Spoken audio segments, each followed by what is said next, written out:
Assalamualaikum. Hari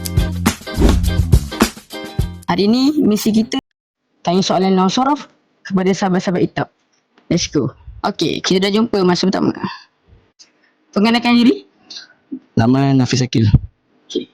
Hari ni saya nak tanya abang soalan nahwu sorof. Boleh? Boleh. Berapakah ciri-ciri kalimah fi'il? Ciri-ciri kalimah fi'il ada 7. Apa saja?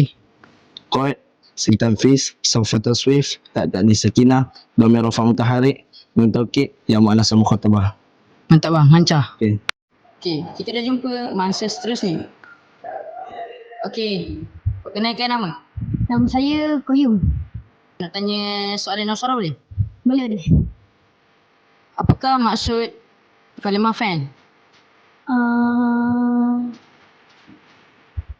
Tak ingat lah. Okey, kita dah jumpa mangsa seterusnya. Perkenalkan diri anda. Nama saya Amr Ubaidah. Hari ni saya nak tanya soalan nahwu sorof boleh? InsyaAllah boleh. Apakah maksud fi'il mu'rab? Fi'il mu'rab, fi'il yang harakat akhirnya boleh berubah lah ikut amil dia. Mantap bang, lancar. Okey, kita dah jumpa sahabat terakhir kita.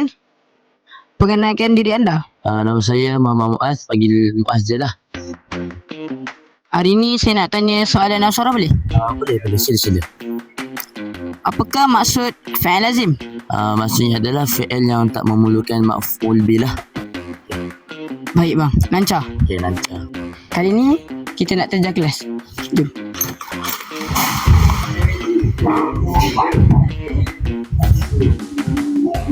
Okey bang, perkenalkan diri.